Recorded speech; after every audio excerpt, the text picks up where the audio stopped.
coming true. My mama see me on TV like I got a third eye. I'ma see the hater coming, watching from the bird eyes. All you little niggas nothing. Lucci teach the word right, he always telling niggas something. I ain't having, I got it. Look how we came up from nothing. You only get one shot, one chance. Good morning, good afternoon, and good evening, everybody. My name is Ryan, and I'm here with my good friend Nick. How you doing, Nick? Good. How's it going, Ryan? Thanks for the introduction, and hello, listeners. Good, awesome. Today, together, we are making the very first and co-hosting together episode of the OneLight podcast. Here we aim to make a space of understanding, but without going into too much detail of what this podcast is going to have for the rest of the podcast, but don't worry, we're going to get into detail. I think it's very important for us first to get a little bit of an understanding. Nick, you want to give us a little bit of background about yourself? Yeah, thanks, Ryan. Again, my name's Nick Lucia. I'm 26 years old, child of God. I love sports. I'm a Marine Corps veteran. That's actually where Ryan and I met. That's a funny story that we're going to get at that, Ryan. That's for sure. So we'll get into that once we start talking about, the military days. I don't want to give too much detail because one episode I am going to talk about my story. My story is, in fact, very traumatic, and I think the trauma actually makes my life amazing, and that's one of the things I want to hit on. I definitely think that deserves its own episode. The other night we were talking, and we were talking for 3.5 hours almost, and probably about a good 2 hours and 45 minutes was your story alone. And after that conversation, there was still things that were coming to my head that I didn't get. And I just started texting you, blowing you up on your phone. Yeah. So, growing up, had two parents, mother, father, got divorced at a young age. Well, they officially got divorced when I was 16, but they split up when I was around 8 years old. Right before that, had some family issues, a lot of trauma. That's when my trauma started, institutionalized at a young age, which probably led up to why I joined the Marine Corps. I was just going in and out of hospitals, foster families, stuff like that. During my parents' divorce, I was put on 8 meds at once. And once I got put on the medication, that's when I knew, something was changing the way I was thinking. And we'll get more into that here in future episodes. We do want to talk about the pharmaceutical industry. Oh, for sure. But let's speed up. Teenage years, pretty normal, you would say. Love sports. Pittsburgh Steeler fan, black and gold through and through, going out every weekend, going out to dinner, hanging with my friends. We would go out to the clubs. There was a 21 and under club. That I like rap music. I like any music as long as it's good vibration. There's a lot of music out there now with very bad frequency, bad vibes that you get from it. And I would call myself a Christian if I would put a label on it. Believe in Jesus Christ, is God in the form of a human. I believe in God. I've been through a lot of different religions, though. I dated a Muslim girl, dated a atheist girl, and through dating these girls, I've learned their religion, what they think, what they believe, and I kind of took that into what I believe. But really, no matter what, you're always going to find your way to that one light. There's only one light, one frequency, one vibration, and I think we're all connected to it. We just we're falling short of it. High school, pretty normal. Joined the Marine Corps when I was 18 years old. That's where I met Ryan. So you want to kind of give a story before we get into the big old fight we had? Yeah. That's where it's concluding to here, or I should say the start of what we didn't realize at the time. But my childhood, starting with that, I guess. Let me start with currently. I'm 27 now, and my name's Ryan, and I live in New Jersey. Currently, I just got my degree in biochemistry, so I'm a big science guru. I'm always been big into learning the complex subjects. Since we're doing this podcast right dead smack in the middle of August here, in the middle of the COVID season, there's not a ton going on as far as work goes, so I've just been falling back on some stuff I learned when I was a kid, thank God, with my buddy, and doing some electrical work and some landscaping work and where I can find some work. But for my childhood, a little bit of a contrast to what Nick was saying. Nick's life was a little bit normal towards, I guess he said, more towards the end. I mean, I know we were talking the other day, and I kept thinking the same thing. Is like your earlier childhoods were a little kind of crazy, and then you had a little bit of a brief set of normalcy while you were in high school. Mine was a little bit of the flip. When I was a child, up until I was probably like 10, 8, 10, 9, 10, my life was pretty normal. My parents were married, and then, but as so many people end up seeing, which is I'm sure this is a topic that comes up because we both share it. Parents divorce, and then life drastically changes for the kids. And I remember one of the things I remember hindsight looking at is like reading just stopped. Without going into too much detail, after that was when I started getting into disputes with both my mom and my dad. My mom has a history, and we'll have like you said, we'll have a whole podcast on like our personal histories. But for an intro podcast, just give you a little bit of a taste. My mom was an alcoholic, so I dealt with that. My dad was pretty resolute, pretty sound, but a big outdoorsman, so I was really big into the outdoors. We ended up doing a lot of traveling, in which my parents were really, they did a lot of stuff for what I get told by a lot of people and get viewed as for themselves, but they provided a lot of opportunities to travel for us, and that gave me that sense of nature and that sense of surrounding world, which will undoubtedly come into conversation because I love nature, and I think that the biochemical world and the organic chemistry world is just such an incredible lens into the reality that we all walk around with and can't understand and perceive. Yeah, And exactly. yeah, but in high school, I wouldn't say I wasn't, crazy popular, but Nick, you said something the other day when we were in the Marine Corps. You said my name just kind of stood out, right, as I recall. Yeah, and I don't remember exactly, but I do remember some of the other Marines, making Yeah. fun of your name, and it's probably the same thing, you were having before it and Oh yeah, during I your mean, I always childhood. got bullied for my name. My last name's Faye, so I'm sure everybody can Yeah, you can imagine all the different names of the kid growing up gets yeah, called. But then there's worse out there. But it kind of gave me a cool little because I got bullied a lot when I was in probably right around the time when my parents got divorced. Like a lot of stuff really happened to me. I was like, you went out and you did a lot of like we got to go out and do parties and clubs and stuff like that. I had a close group of friends, and it just happened that those friends played video games, and that's just what I ended up turning to as my friends. And had a couple other friends that they were also more of the secluded tiny groups like bonfires, pizza, beer. It wasn't never the big groups, the big bumping music, the big loud noises. So it's really interesting. Well, we were very similar in a lot of senses, but at the same time, we have very sharp contrasts to the way we were brought up. Would you not agree? yeah, and that's the thing. We're all the same DNA, just organized in different sequences. We're all part of that one light, and we're all going to make it back to that light. And that's just what I want to stress. We're on different levels. And I just want this podcast, I just want us all to get back to that one light, that one frequency. And I think we're pretty close to it. And that's why we align so well, with each other. Yeah, And but it that's wasn't why, always like that though. That was just yeah, exactly. we were talking about as soon as I got out of high school, it was about a year. You joined right out of high school, but it took me almost a year before I finally joined the Marine Corps. My brother actually was the one that pushed me in because he joined before me, but because he was still in school, I got to actually get in before him. So I get to, bust his stone saying like, I joined before him, even though he's vastly exceeded rank than me. But Same with my brother. He got to sergeant, he just yeah, got out as well. yeah, God, the similarities are just Yep. insane. But anyway, Yeah. while we were both in the Marine Corps, we met in, what was it? That was after I got dropped there for 2 weeks, I think, in boot camp, and then I got picked up in hotel company. Correct? Yeah, I've seen you in, I was in hotel company too. We weren't in the same platoon, but we were definitely in the same company. And I remember seeing you around there. Just faces, That's right. we Yeah. never really talked. Hmm.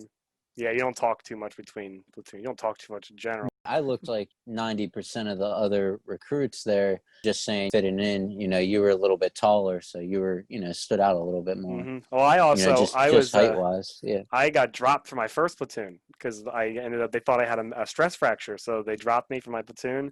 I had to call my dad, said, hey, Dad, I can't, I got dropped. And I was like, one of the toughest things I've ever had to do. But then they come to find out they whoopsed in reading the MRI, and I got picked up And, it wouldn't have happened. Like if they didn't, I wouldn't have been put into 2nd Battalion, which is with hotel company, and, that's where you were. So it's just interesting. But, I got IT incentive training. It's you do a bunch of push-ups, you do a bunch of workouts. It's fun stuff, but always because definitely. I was the medical pickup. So King of the quarterdeck. yeah, after boot camp though, that was when we went to our ITB, infantry battalion training, and that was in Geiger, right? Camp Geiger. Yeah, Camp Geiger, right there by Camp Lejeune, I guess is the correct pronunciation. Yeah, Lejeune. Yeah.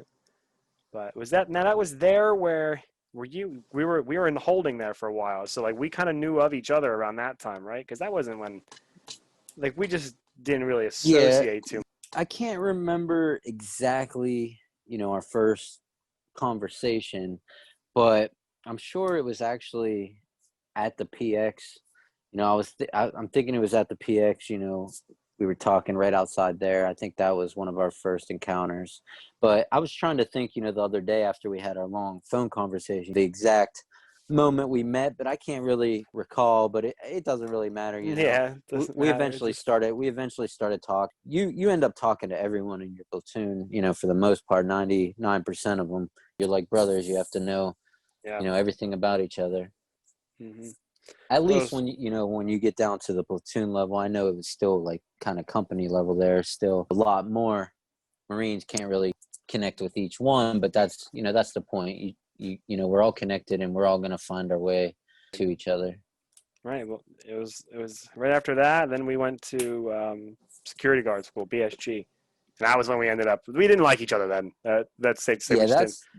That was when we really kind of had interactions with one another, and we weren't too fond of each other. It's kind of funny. It got to a point where it just like it was so bad. Where it wasn't really too much physical. It was more just verbal. It was only physical once we got into, and that was actually before BSG. It started out verbal, and then it got physical. Well, you flicked my ear. That was yeah. You crossed the line when you flicked my ear, man. Yeah, I flicked your ear. Everyone was just saying, you won't do it. And I listened to that outside source, and I did it. Even though deep down I probably didn't want to do it. In the moment, it just seemed like the right thing to do. And then the reaction, I got, I wasn't expecting that reaction. I thought maybe, a little push or a little punch, but no, you came full-fledged. I dove in. That was fun. I like threw a bunch of dudes off. I went just out of berserker rage. I was a weird kid when I swear, like the one bunk bed like fell. It was crazy. Lockers were twisted and pushed everywhere. It took the whole company. The platoon was pulling us off. Yeah, no, it didn't really get bloody. But the loud factor, it was loud. A lot of people. They thought we were killing each other. They thought we were killing each other. And we really didn't have any scratch coming off. It just a little scuffle. It happens, and that's the thing. That's one of the reasons we're together now, to share our experience together. You can have a complete altercation with basically a stranger up at that point, physical altercation, and still become friends. But I don't suggest anything getting physical. It should end. Definitely not. Now where I'm at, things can end with a conversation, address the issues. You're not always going to like the outcome, but you have to at least be aware. Well, it's just just exactly speaking words to what you just got done saying. It was because of that altercation. It's just because of that incident, and because we just had that disdain for one another. It was when I forget. I think you requested me on Facebook. I'm pretty sure that's how it went down. And then it's just bizarre. Like, we didn't like each other. We never had some kind of camaraderie moment where we kind of became. We were just kind of bit our tongues around one another. And then, you sent me a friend request on Facebook, and then, for a couple years we were on Facebook together, and I just started seeing the stuff on it's just because of that past, because of that sour note, you could say, but in hindsight it's hilarious because it was over my ears, how ridiculous.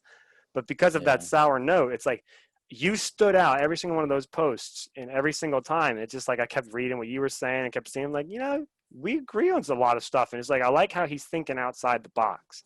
And you started talking about exactly what this podcast means to you. And my aim, the OneLight podcast, is the way I see it is this whole world is just split. it's everywhere you look. That's just, it seems like they're just divided straight down, like a fractured fault line, and there's no chances of even getting across to the other side. Polarization. Polarization, exactly, and that's what we're going to come back to.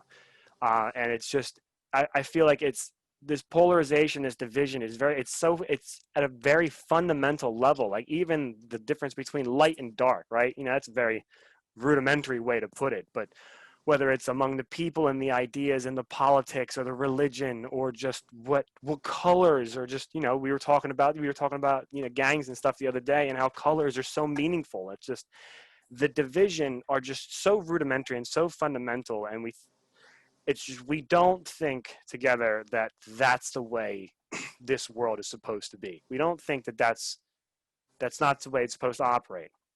No. And you hear it said all the time. It's easy to control people that are divided. It's hard when they're united. And I personally, and Nick over here, he definitely believes, and we talk about it all the time, but we don't think that this is the way it's supposed to be, and we think that there are outside forces that benefit from this Hegelian dialectic, and that's the term that I'll probably use a lot because I just say it a lot. I love it. It just so accurately depicts what's happening in the United States and has happened across empires and governments. But these outside forces undoubtedly benefit from this, and that's through limitless control of money, politics, and power. And what we're here aiming to do is just stand at those as those individual lights. And to me, the one light, each one of us is one light, and this is a dark, vast void of division. And if we each stand as one light and are willing to understand one another, and just their ideas and their politics or their opinions or their religions or whatever the case may be, it just closes that gap. It starts to close that darkness and bridge and build exactly what you were saying, a path between those two sides. Yeah, if you look into the human brain, each time you learn something new, that's a new pathway to that knowledge. That light is traveling to a new area of that brain. And that's basically what we're in. We're all this one big brain or one body. It's all about blue and versus red, the body and the blood. And we're going to get into that in another episode. But it's all about preserving this body, which is this awareness or this consciousness. And our goal, our mission is to lift this veil, and reveal that truth behind all the lies. We're one light. There's one truth, one love, and we're all divided by this distraction. And it's 2020. Look at all the stuff going on. We have boundless Crazy. Information at our fingertips. We all walk around with these glass and plastic hybrids with precious metal, gold, electronic devices that we all can just link together. I'm a victim of it. I have it right here. It's not arm's length away from me ever. And here's the thing, the signs are all in front of us, just people are too comfortable in their illusion. They're living a lie. Tell a vision, they're living that illusion. We're going to provide the steps needed to clear that mind, find that inner light that connects us all. Our goal is to unite the world on a common ground of truth. Truth is the only thing that is going to unite us all. We're this far gone, and that's really what we need to speak, that light, that one truth, that one light. Mm-hmm. I'm looking up a guy here right now, but I was saying it's like that communication, that unity. It was that communication that causes all of that division, all that vast difference. It's why do people hate one another? Why do people have disdain for one another? It's usually because there's it's actually almost always because there's some sort of a difference between them. That's most of the time it's just simply a misunderstanding, just because they don't understand. Right now, the whole world is everybody's rioting. Started out to be something that thought to be a race-based issue is now become a politically based issue, and now they're trying to push for socialism. And I'm not trying to pick sides or whatever the case may be. It's just, but that right there, it's like that you have moving target points, and that's how conversations go. It's just whenever you start talking about one thing, it's like, oh well then this happened, and then then there's this, and then next thing you know, the span of topics that you've talked about in a political conversation, you can see across your yard. It's just it's unreal. Yeah, and that's the thing. The only way to expose this false system is to follow the money, follow the problems. The problem is social media. The forbidden fruit is the Apple device we each all have in our hand. It's ruining relationships. It's ruining the way we perceive reality. But then again, there's two sides to every coin. It's also what's connecting us in this world wide web, this inner web that we're all connected to right now. The only problem is who's pulling those strings. Right. That's really Exactly. what we need to expose, shine light on the darkness. I just think we are living in the end times. Now, I don't want people to get scared. Oh, he's preaching end times over here. I'm saying the end to this system, this time of living Absolutely, yeah. that we're in. And when there's end to something, there's a beginning to something else. We're going to move into this new way of living. We got to kill the old before we can bring in the new. And that's what we're doing right now. We're going through this transition. I'm big into video editing. I know that there needs to be a good transition, and that's where we're going through. The transitions sometimes aren't always smooth. Mm-hmm. And again, I don't mean to beat it, like knock any sort of dead horse with exactly, but it's just currently what's happening with all the race. A guy that keeps coming back, and his name keeps coming out. His name is Daryl Davis. He's a guy who's responsible for, I think his number was like 60, but I think he thinks it's like upwards of 200, if not more. Ku Klux Klan members just walking away from the Klan because of just simply having a conversation with Daryl Davis. And he went out, and that was his crusade. And he says this is a quote from him right here. It says, "People must stop focusing on the symptoms of hate. That's like putting a Band-Aid on cancer." He says we've got to treat it down to the bone, which is ignorance. The cure for ignorance is education, and you fix the ignorance, there's nothing to fear. That's what I hope and that's why we want to, extend the invite out to everybody listening. And if you listen to this podcast and if you disagree with something we're saying, be like, I don't like this. I think this is completely wrong. Drop us a line. We'll get the links, and we'll get all the stuff set up so that way you can reach out to us and have communication, because we want to have that conversation. Is that right, Nick? Yeah, and I want everyone to stop whatever they're doing right now and just listen.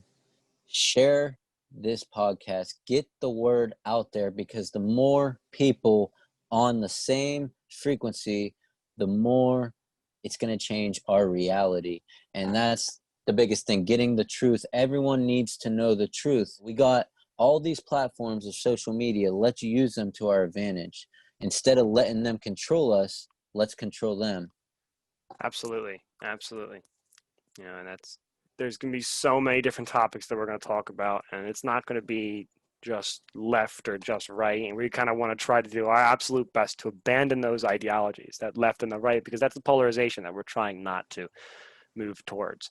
So like we may, I would think, like, I know I have a bad habit of saying left and right because it's simply a descriptive term, not as because I'm affiliating it because that's the side that I'm affiliating. It's more of a descriptive term. But I think we need to make sure that we point that out, because people are just exactly like you were saying. It's the polarizing, and it's just, you were saying opposites attract, and the like charges repel one another. And it's just, they're going to repel one another when we start talking about similar concepts. So it's important to understand each other. So. There's a political cartoon with the bald eagle. You have the right wing and you have the left wing.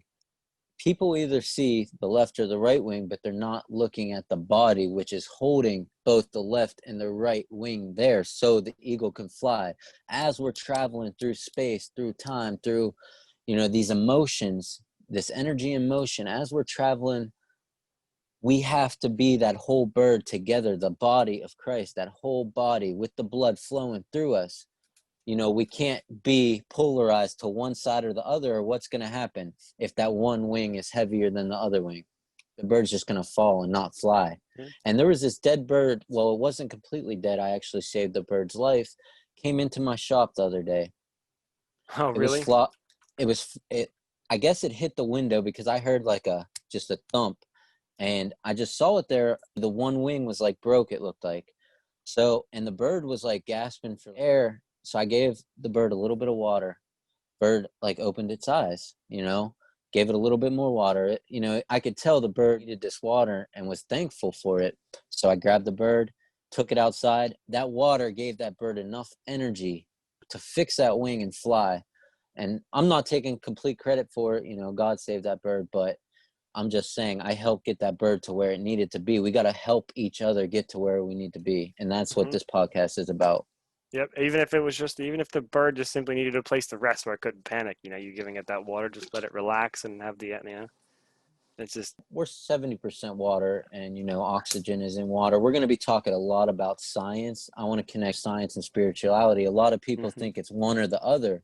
You either have science or you have God, and I think God is science. The system we are in right now is both good and bad, but we all need to get on the same level. And that's really, you just brought up two really good points. You brought up science, and I'm, as I said, I'm a biochemist, but you said also there's everything there is good and bad. And I think another thing that I am so excited to talk about, because I just, I can ramble on for hours on topics like this, is just the philosophy of science and what science has become and what it's being used as a tool to control people's ideas and opinions. And a lot of people don't understand how easy it is for science to be spun. Like, everybody uses statistics like they have some sort of strong arm point. You know what I mean? It's like 60% of the population, does X. It's like, okay, well, yeah, but if that 60% was only male population, they left out male population,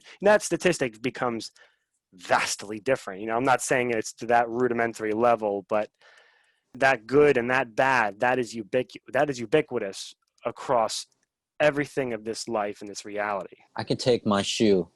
I can use that shoe to save someone's life, or I can use that shoe to take someone's life. Only you have that choice of how you react or your next step. You can either go left or you can go right, but just sit back and take yourself out of that position and just realize you're both choices. That's really what I want to stress, is only you have that choice how you react to what someone tells you. So many people are caught up in what people are saying, what people are doing. Don't worry about these other people. If you fix yourself, it's going to fix other people. We are reflections of each other. Yeah, for sure. Exactly. And when you start reviving people and resuscitating people with shoes, you come and hang out around me, because I want you hanging around me. No, anything's possible, Ryan. And that's also what we got to stress. You have this inner power, this inner light. Use it for good. Stop trying to do one thing good and do everything good. Stop trying to look for the factual inaccuracies in someone else's argument just because you want to find justification to ignore it. You know what I mean? And I think that's another. The ego is just going against God. God is just the natural path. Listen to your heart. Listen to what you think the best option is. No one can tell you what's right or wrong. We're not trying to tell you what's right or wrong. We're just trying to guide you to the way to think, a way to get to this decision. Just a space, just more like just exactly. A platform and a space, just like the option to just simply listen to people having conversations. That's why we want to engage everybody to come out and listen to us, partake in the conversation. And I just want to close with a few more things. I don't want to keep this episode running on too long, because we have a lot to talk about. We have a lot to talk about, and there's going to be episodes that are going to be, 2 hours long, 3 hours long. When we get good guests, we have a plan. We already have a lot of big names coming on the show, so stay tuned for that. We're going to talk about conspiracies. We're going to talk about politics, big politics, sports. We'll talk a little bit of sports. You're the sports guy. You're the video game guy, so we'll talk video games. There you go. Start talking about why Call of Duty's got so much gigabyte space. And I really want to hit on this Q movement. I want to hit on this Q movement, because the media's, I'm already telling you right now, you're going to hear first. The media is about to run with it. They're about to start talking about the Q movement because Trump ignored the question. He moved on to the next question in his last press conference. Now, we are recording this Sunday on the 16th. I believe it was the 15th or 14th that he said that. But what he did was he just ignored the question of Q, which makes me think either one, he is part of the movement. He is the movement. Or two, he really doesn't want anything to do with that, because they are coming after him too. Yeah. So That's So that's that's really where I interesting stand because with that that. whole Q movement, a lot of people believe that whole Q movement that Trump is Q. Yeah, a lot of people do, and now the media is going to run with it. They're already saying it's a conspiracy. You know, They've been calling conspiracy. They've been calling them. They tried calling them terrorist groups. exactly. And you know, the only terrorist group right now in America is Antifa, is a law right now. Well, So, that's just the only one of yeah, concern. You know, you guarantee yeah. there's countless others in like sleeping cells. But I want to just get this out. You know, I'm not part of the Cube movement. I'm not advocating that. I'm not a part of the conspiracy world. But you know, with everything going on, these conspiracies are starting to tie into real life politics, real life. You know, the whole COVID right, situation. We're gonna cover the COVID. Are masks good for you? Are masks bad for you? and You know. exactly. And if you have anything else to add, I got one more thing to say, and then I guess we can probably conclude it from there. But Yeah, I mean, I'm pretty much finished. I just want to thank everyone for listening. I know, you know, we're not perfect. No one's perfect but Jesus. We're just here. We're here on that path, you know, to that light. And you got to find that inner light to keep you going. And that's all I want to say. Love everybody, and you know, do unto others as you want done unto you. Thank you. exactly that. Yeah, exactly that. And like we were saying, we're just trying to allow everybody. Everybody looks at the world through a different lens, and we're just time and time again. I just find myself in between misunderstandings, and we're just here to aim to misunderstand. So the first step in just bridging that gap of understanding is just treating each other well. Like I said, don't look for the bad in one another. You know, give each other the benefit of the doubt. Just have conversations with each other because this whole world is polarizing it. It's polarizing everyone involved, and it's all for purposes and it's all for reasons because it's easier when everybody hates one another. So with that, Nick, I want to thank you for that.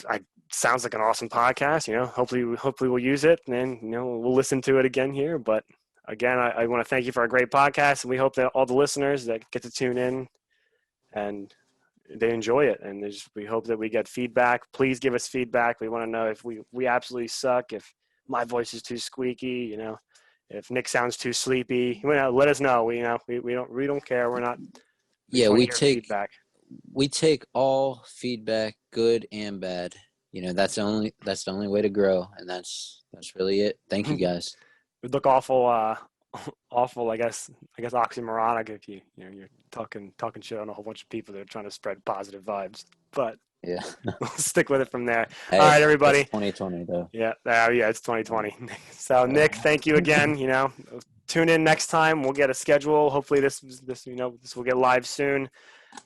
And Nick, you have a fantastic night, and to all our viewers, take care and good night, good evening. My mama see me on TV.